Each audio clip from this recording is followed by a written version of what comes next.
let's get started.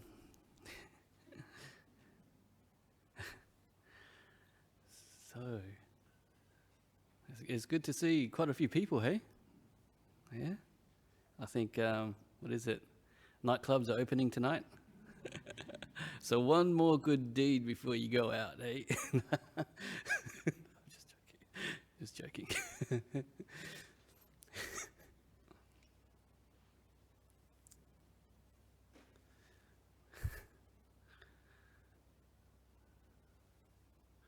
Okay,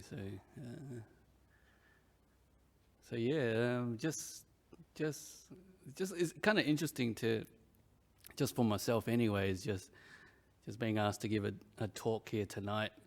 And I haven't done it many times, but I'm just going through my thinking process of what happens in my mind when I'm trying to give a talk or thinking about what I'm going to talk about. And I've come to the conclusion that I'm a terrible planner. I'm thinking, oh, what should I talk about? Should I talk about this, or talk about this concept of Buddhism? And you can talk about the deeper states and talk about what the Buddha, all this. And my mind just it doesn't work that way. And I've just learnt to learn how to just accept the fact that that's the way my mind works. I'm not a type of guy who would just pick up a book and just trying to read it and get more ideas about Buddhism and then come out here and then talk about it. I just don't do that. So I was thinking, just during the meditation, what to talk about. And the one thing I like about, just talk about Buddhism really, because that's why you guys are here, just to learn about Buddhism. And it's in a sense is a religion that's taught many years ago, and the monks teaching here, we sort of bring it to the 21st century, and we give our own take on it. And I think if you look at the history of how the Dhamma has been taught over the years, the Buddha never said, my Dhamma is the only Dhamma. You have to teach it my way. If you go back into the text, you understand that you got teachers like Ananda and Sariputta and all those great masters, and they in the time of the Buddha, and they gave their own spin or their own ideas of what the Buddha's teachings are, and it's basically the same, but it's said in a different way. And to me, when it comes to the Buddhism, what I like about it, it's practicality. How you can incorporate these teachings into your daily lives, and I was just the thought that was just coming through my mind was the Buddha talked about right livelihood, and it just basically just what it's saying is it's just the type of life that we're living, living right now. Who we surround ourselves with, what we put into our minds, what we talk about with other people. That's right livelihood. And these teachings of the Buddha, they're there for a purpose. They're not there to just tell you what to do, but they're there to let you know that there are certain results that come from these teachings, and what we're trying to make for ourselves is a life which is more happier. Yeah, a life which is a lot smoother. There isn't too much conflict going on. And if you think about what the Buddha taught, all his teachings are pointing in that direction, in the direction of having a freer mind, having a happier mind. and, right livelihood, how you live your life, what do you do in your day? It's very important. And the environment that you live in is a great contribution for your well-being and happiness. Yeah. Don't you think so? And yeah, if you look at it, it's like people like to go to stay with Ajahn Brahm in Bodhinyana Monastery, but they don't want to stay with me in Gosnells. No.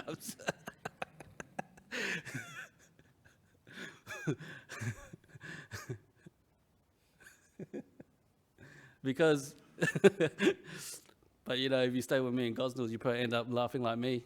Now, that's not such a bad thing, is it? Anyways, so right livelihood, putting yourself in just like living circumstances plays a huge part, I think, to your well-being and happiness. And yeah, if you ever get the opportunity to live with somebody like Ajahn Brahm, which most of you men here still can,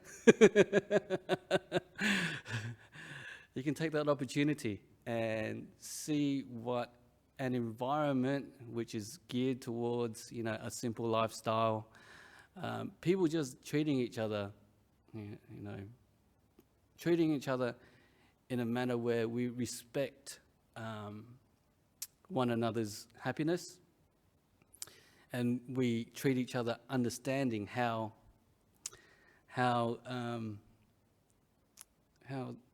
you could say how sensitive this mind is. The mind is really sensitive. If you say something to somebody, which you're watching movie, whatever you see on the TV, people screaming and yelling and all that kind of stuff at each other, and it seems to be perfectly okay and acceptable, and people don't get affected that much by what they see on the television, and I think that happens in life as well. But if you look at life and look at how sensitive our minds are,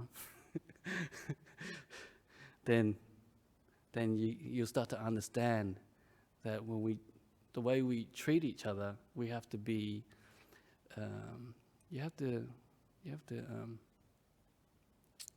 be mindful about it. Yeah. Because, if you call me fat, if you call me, my feelings are gonna hurt, right? Because the mind is sensitive. It hurts. So that's why in an environment which has been like Bodhinyana Monastery, a teacher like Ajahn Brahm, he teaches us a way to live our lives, a way to treat other people, and a way to protect our own minds. And I always like this idea is like, if you protect yourself, you protect other people. If you want to spread kindness and love to the world, you got to learn that yourself first. How can you really be genuinely caring about other people if you don't know how to do that yourself? So this idea of meditation is always looking inwards. You're looking inwards. You're in a monastery, just go back to your room. I mean, you may have a few distractions because, we're still human beings. But we spend a lot of time just looking inwards and trying to understand our minds. And in order, for us as human beings, we want to make a positive impact on the world, then we have to start from within. Yeah? If you want to be, kinder, if you want to be caring, and if you want it to come out in a more genuine manner, then you have to start from within, work on that, and then you can go help the people around you. And it's just like the practicality of the Buddhist teachings is, one of the teachings they talk about is just as like friendliness and loving kindness towards like all human beings, to the best of your ability. Like I was saying earlier, sometimes in the monastery we don't really get along with each other, but we're cordial. Hello, how you doing? See you later. I'll see you tomorrow. Chat to you again. But we don't really, it's not wholesome to trigger somebody's like emotions with the intent of just like hurting them. And that's not the right way to live.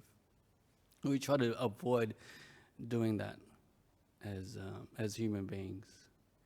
And whenever we interact with human beings and other people, we always get taught that, it's your intention, which is most important. Your intention to just create a sense of harmony within the place that you're living in, with your family, with your partners. The intention that you care for their welfare, even though you may get into arguments, but you get over it, and you know what is important when it comes to like living with one another or living in a small community. And like I always say, we're actually living in we got like a rental at the moment because we're building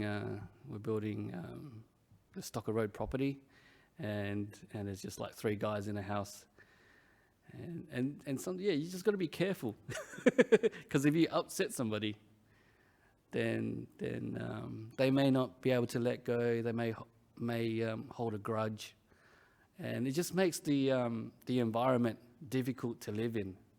So as practitioners, we at times we have to put aside what we really want to do for the happiness of like the group. And in the same way, whatever situation that you're in, whether it's a marriage or even with friends, sometimes the harmony is more important than being right, or sometimes the harmony is like more important than trying to be the boss. So it's a skillful balancing act when you think about it, to be able to live skillfully and happily in this world. And as you see, as you see, our minds are is always like up and down. Sometimes it's happy, sometimes it's unhappy, and we can't really do anything about it. That's just what life is like. And what we've learned in Buddhism is learning how to accept life for what it is. Like everything is good enough. You know what I mean? It's like, you may think that, monks sit up here and we don't suffer. We live in the modern age. We got heaters in our kutis now, so we don't suffer from the cold. We don't have to have cold showers. But everything's fine. You live with a wonderful teacher like Ajahn Brahm. So you have no problems in the world. You're in the brown robes, so everything should be okay. But that's not true. We still have somebody said once, we still have our farts in our minds. And so our difficulties are different from your difficulties. But difficulties are pretty much the same. You may have, I don't know what kind of difficulties you may have, is like maybe for a husband and wife, the husband's like, turn down the heater, it's too cold. And the wife's like, no, keep it up. those kinds of difficulties. You get into little arguments. you get ticked off at each other, or it may be at work. Maybe at work, the kids that you have to deal with, or maybe it's old age. The bones are hurting a bit, and every one of us in this room, we're in the same boat. We have our difficulties, and what we've learnt over the years is just learning how to accept it. Saying to yourself that it's good enough. And what that really is, it's good enough. You're not wanting things to be different. You're accepting them for the way they are. And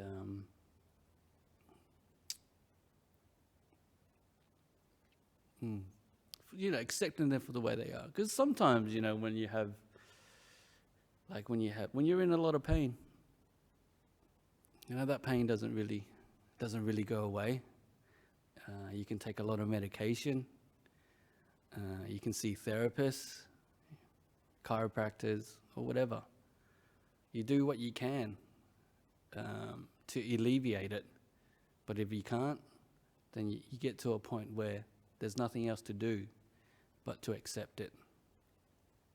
And I think that's you can apply that to everything any difficulty that you're going through in your life. You don't give up. You don't in a sense, you don't give up straight away. And life is like this. Ajahn Santutthi said, life is like this. I'm going to accept it and suffer from it. But instead, do what you can to fix it. That's the nice thing about it's a peaceful religion, but it's also active religion as well. So do what you can. Do what you can to fix it. Yeah. If a marriage is breaking a little bit, do what you can to fix it, because divorces cost a lot of money. Or whatever's happening, you have difficulties at work. You don't shrug it off and just allow people to use and abuse you. Just do what you can, to fix it. And if you can't fix it, then you learn how to accept it. Because what else can you do? You can either accept it, or you can either fight it. And if you accept things, they lead to a more sense of contentment, a sense of ease, a sense of acceptance, which brings the mind some peace, some clarity. So if I didn't accept the fact that I'm fat, then I would suffer. If I didn't accept the fact that I was fat, then I wouldn't be able to eat ice cream.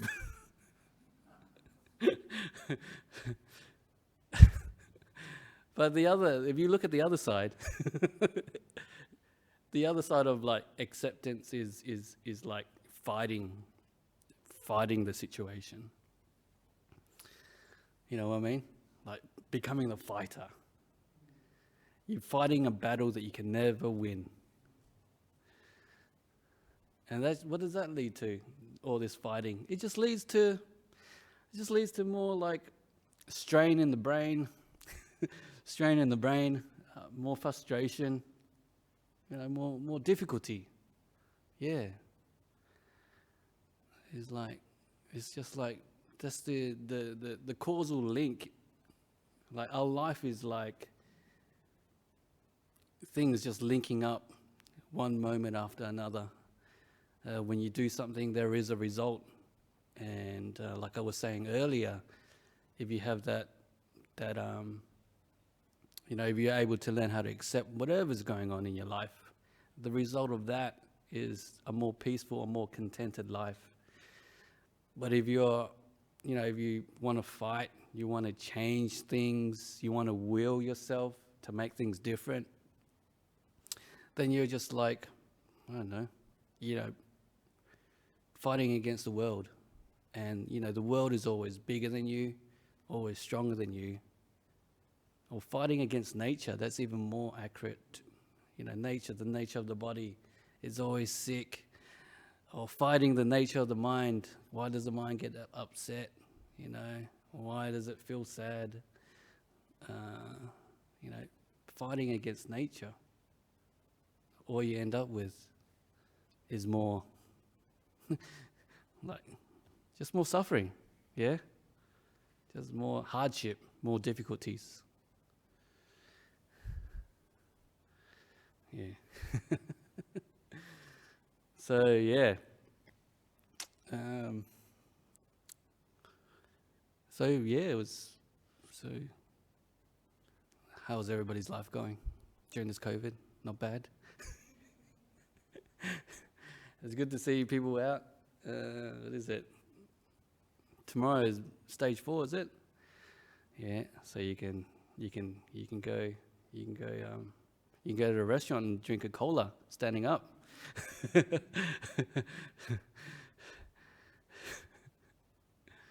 And the restrictions are lifting and life is becoming normal again. And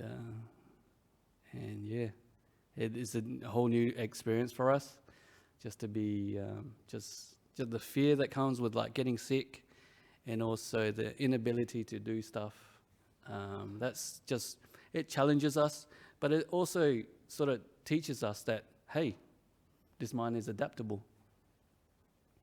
And we were forced into a situation where we had to learn how to accept and learn how to change.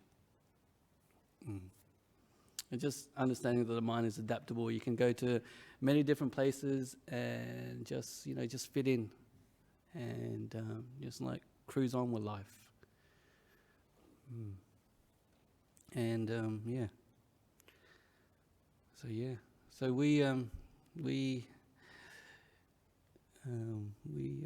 So we're working on the Stocker Road project. I might as well talk about it. And it's just amazing to see all the help that we're getting, even though this place is well looked after. There's still people out there that are willing and happy to help out to build a place, basically, for monks to live in. And so we are starting up. We've got a property of 26 acres, and we're actually converting the horse stables into a living place for monks to live in. And at the moment, we have Ajahn JR who's living with me, and Anagarika Rob, who is actually overdue to become a novice. So we sort of so he's staying on as a Anagarika to help us out, because as you know, monks we have our rules to keep, and if it was just the monks living alone in the rental, then it would be very difficult for us. So Rob he understands the situation that we're in, and he's actually happy to be an Anagarika until we figure something out. So that's where we're at the moment, and then we travel to the Stocker Road property, and so ever since the word was out, there's people helping out, electricians, plumbers, plumbers' wives, and they come in and help, and we have a good time. We laugh, we joke, we get serious. There's all different ideas. But the one thing I learn is as human beings, we're searching for ways of becoming more happier and having a more fulfilled life. And we only get taught so much growing up in the West and being Australian, and then coming here sort of lets me know that you guys are open up to different ideas of what can I do to add more meaning or fulfill my life a little bit more. And what I've seen with this project that we've started. It's like the people who come and help out, they seem to be happy to help out. I'm not sure. They seem to be generally happy to help out. I was like, yes, like you even have like 80-year-old like grandmas there doing the planting for us. And you ask yourself, why are they doing that? It's because they're just doing something for other people. And I think that's a great thing, like the meaning of like generosity and trying to get the most benefit out of it is doing something for other people. Like Ajahn Brahm, it's like I'm stealing this off Ajahn Brahm. Doing something without expecting anything in return. Just giving wholeheartedly. They're not there to get praised by the monks.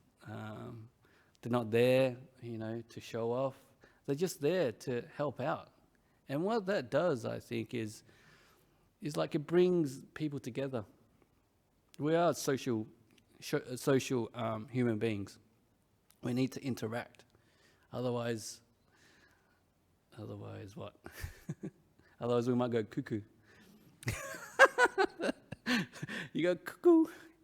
And we need to interact and just like providing that opportunity for people to get together, to do something which is like to do an act of giving. You can just see how much happiness that gives them. And it's not only once, They come back the next week and the week after, and they keep on doing it. And the only thing that I'll probably give them is a cup of coffee. And maybe a few jokes. But they keep coming back. And you can sort of see that, the life that, the monks, we live, I think if one of the lifestyle that a monk can take on is a lifestyle of like giving their time. We're coming up here, we're giving a talk. Don't really want to do it, but you got to do it anyways. Otherwise, Ajahn Brahm I don't know what Ajahn Brahm would do. What is he going to do, Dennis?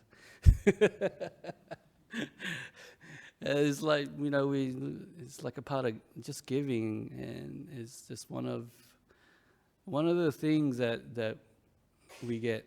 It's like we get taught as Buddhists, and you can see how much giving, Ajahn Brahm does, and how much happiness that brings him, and how deep his meditation is. Meditation, deep. That's what everybody wants, right? Deep meditation. And I've known him for a long time. A lot of people know him as well, and I think he's impressive. He's impressive, and you could say, like, each and every one of us, or not each and every one of us, but some of us trying to figure out, how do I get the deeper meditations? How do I meditate well? How do I make my mind calm and peaceful? You do that by giving. And if you can give as much as Ajahn Brahm, that's a lot to ask for. But, if you can just give, and just without expecting anything in return, you just feel good about yourself. And that feeling good about yourself, knowing that you're contributing to something which is going to be beneficial for yourself and the future, you feel good about yourself. And I think half of the enjoyment in life is feeling good about yourself. Have you ever noticed that when you're happy, the food tastes better? And you can have the same meal, but if you're in a cranky mood, what does the food taste like? What does mum's lasagna taste like? It doesn't taste so good, does it? And it all comes from this, this mind of ours. And yeah, it's an amazing thing, this mind of ours. you can. I noticed that you can use your mind to sort of like make people feel good, just by giving them a little bit of kindness, just giving them a little bit of attention, like listening to them, sharing a smile, saying hello. These little things that we can do comes from the mind, the pure intention of the mind. And these things can make other people's day. And I've noticed that, it's like, just be kind to people, but really mean it. And and they know that it's, whatever. I was going to make a joke, but it's not appropriate. But you're just kind to people and you see how they react. It's a very simple Buddhist teaching, and that's like one part of Buddhism. And there's this whole other spectrum that monks can just talk about. But I think it just starts off with just the basic fundamentals. I was just like going through some of Ajahn Brahmali's talks, and he's like he knows the suttas back to front. And basically one of the messages that I got from it was, whether you're at the beginning of the path or towards the end of the path, that element of just like kindness and joy, it's always present. It's not like you get to a stage in the path and then you can just be like an unkind person. You know what I mean? It's not like this kindness, this goodness is something that, it starts from the beginning, and it's basic and everybody can do it. But it's something which carries through the path of Buddhism all the way to enlightenment. There's this sense of kindness and joy which is always there. So there's nothing to say, oh yeah, it's an easy practice. But it really, is it?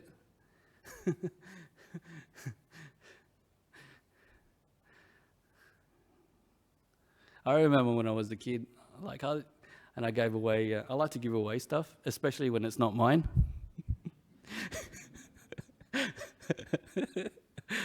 But that's my nature. And I remember, like my dad, I'll get in trouble for this, so I feel like Robin Hood. So what I would do, I would take my dad's watches. He used to fix watches, and my mum would always tell me that whenever she would watch my dad fix watches, he could never fix them. It's kind of weird, but sometimes that happens. But he'll fix all these watches, and there was like this really cool watch, and I just like took it. I took it and I just gave it to somebody. And I can't remember. I was really young when I did it, but I just gave it to them. And then afterwards, I went home and my dad, where's the watch? And I'm like, I don't know.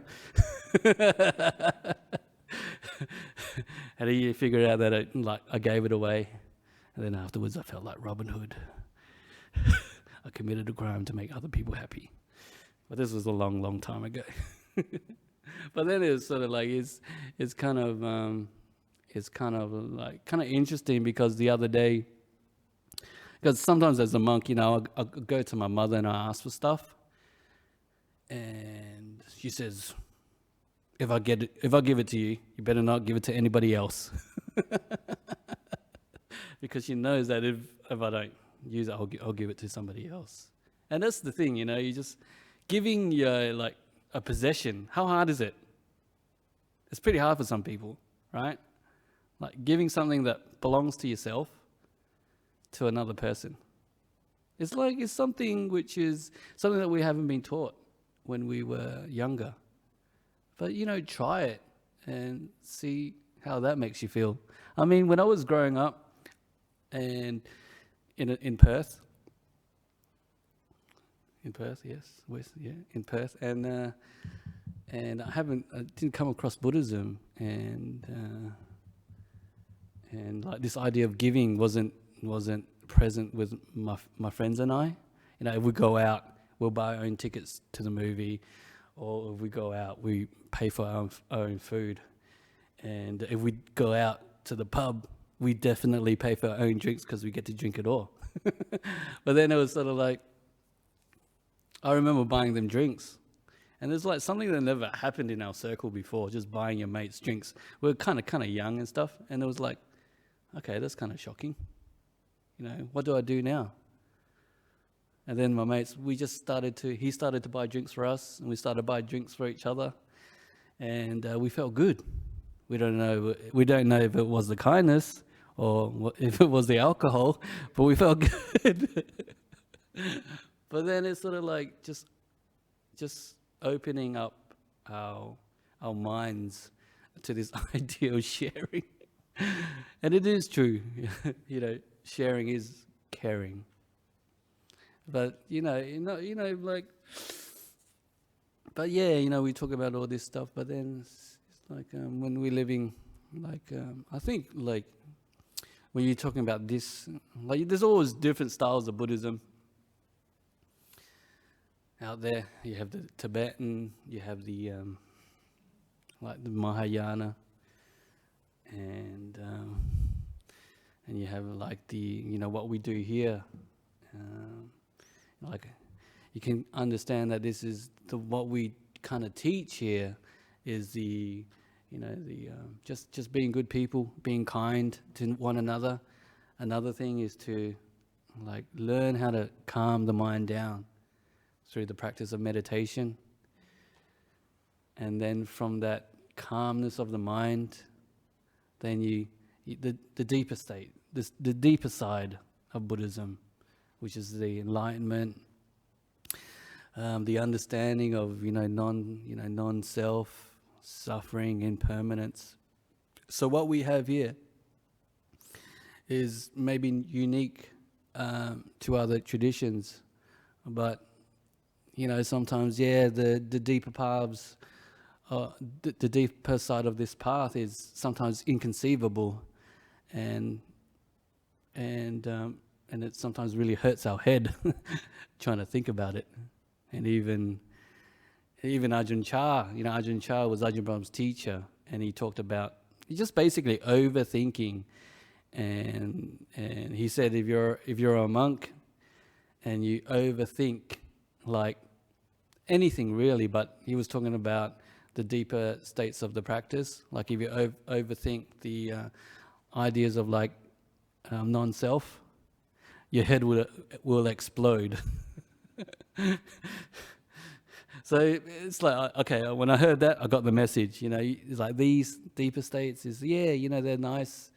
They have a strong meaning, but you don't have to think about it if you're sort of just starting to walk this path, or learning how to meditate, because these understandings will all come together once the meditation deepens.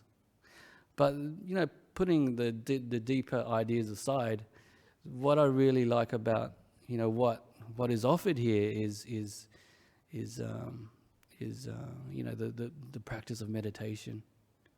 I mean, we can sit about here and talk about attitudes of mind and being good and things like that. But I think one of the main reasons why this place is here is because we want to teach people how to meditate. And I think through meditation, that's the closest connection I think you can get to the Buddhist teachings. Through meditation, you can actually feel and understand what kindness is. Through meditation, you can understand what a mind which is free from worry is. And through meditation, you get that clarity of mind to like see the world. Like I was saying, like understanding the sensitivities of other people. You can't really do that if your mind is cluttered and is just full of stuff. Like in order to interact with people, I think, on a skillful level, then there has to be some sort of clarity of mind there to be able to,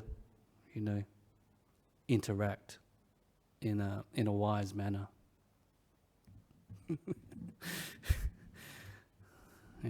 And that's like, it's a practice.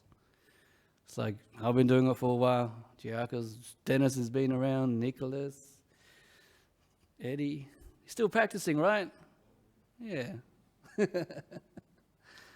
And that's one of the lovely things, I think. I may be wrong, but just like living with Ajahn for a long time, you listen to his earlier talks. It's like, Nibbana or bust. You only got one life. But now he's relaxed a bit more. It's like more the softer approach. The get your act together, but there's many lives approach to the practice. If you know what I mean. It's like, there's many lives, right? But there's no excuse to be lazy. You know what I mean? You can still put that time into the practice. Yeah, meditate. Be good people and see what the results are. There's always, I think, results. Look at the results of what you're doing in your day, how you feel. That's the Dhamma, I reckon. If you're feeling good through your actions, that's good Dhamma. If you're feeling terrible, uncomfortable throughout the day doing what you do, that's bad Dhamma. It's as simple as that, really. Yeah. And I'll end on that. Crack.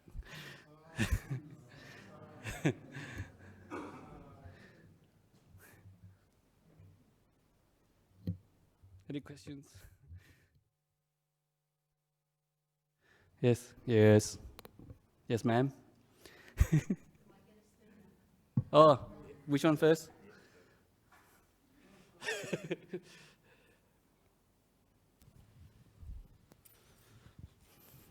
That was hard.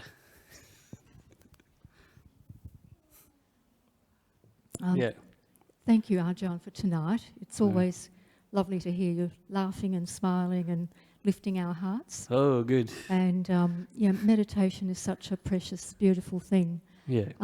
I also, though, I belong to a group of Buddhist people, and we all chant. Yes. And I find every time I have a difficulty, I chant. Yes. If I see, problems with people, I chant. Yes. If there's something wrong in the car, I chant. And also we share that, and miracles have happened to people because we chant. It's that's empowerment for us. If we're feeling really stuck about something, chanting actually changes the vibration. Yes. And so, meditation is beautiful, that's peace of mind. But when you're really agitated, if you're angry, or if you're really in deep grief, chanting is absolutely miraculous. Yes. And I'm just so grateful that, the Buddhism allows, well, not allows, but it gives us wonderful tools for helping the mind. Yeah. But also reflection is another wonderful thing, to actually reflect on the deeper meaning of things. Yeah. Yes. So thank you for tonight. No worries.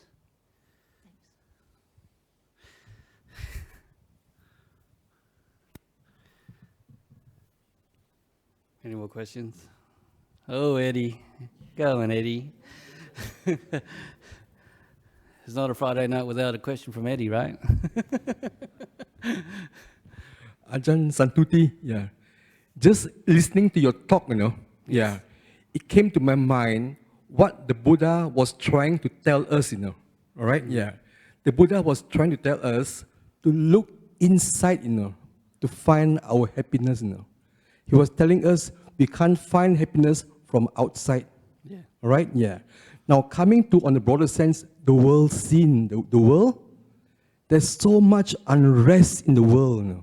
Okay, yeah. Okay, so that's if you look at it, the thing. Okay, those unrest. You refer to those powerful countries. Okay, they are looking outwards. Try to find that greatness. The happiness, which you can't manipulate things, wars, all these things, trying to find happiness. You can't find. And spending so much time, and then outside neglecting the inside. And inside these countries, there's so much turmoil, and disturbance, Okay, Yeah. maybe what you should do is for these countries to look inwards, to find peace within yourself first. Yeah. Then you can think properly to give peace to the outside world. Yeah. Then there could be peace for the whole world. Yeah. Global change, eh? It's very hard to do, but it's actually, I don't know if it's talked often enough, but like the world is healing because of this coronavirus. Things are becoming greener. There's less pollution in the air. The world can start to breathe again. So yeah, I think like change has to be, like a lot of people have to get involved, to make like a positive, strong change to whatever change you want to make. And yeah, like, you're talking about certain countries and stuff like that, but I think there's always like pockets of people within those countries who are trying to do the right thing. It's not everybody that's like that. Yeah. And it's so hard to judge, how much information do you have to make a call on these things. Yeah. All right. Anything else? No? Okay, I just answered this question. From Huntington, West Virginia, what's a good practice to let go of times when you have accidentally hurt someone or you just think you've offended someone? Yeah, it's good practice. I think if you know that you hurt somebody, just you can apologize to them and try to learn from your lesson, and just tell yourself, I'll try not to do that again, and move on. That's all you can do. And I think if you're mindful enough, if you're mindful and just with it, basically, you can make these adjustments to your life. And and it's just like reflection. You use reflection is like what you've done and how you talk to somebody. That's the kind of reaction that they are giving you. So you tell yourself, should I be doing that? And usually the answer is no. So the next time when you get yourself into that situation, you make sure you don't talk about certain subjects or talk to this person in a certain way to avoid hurting them. Yeah. Yep. Cool. Okay. Finito. All right.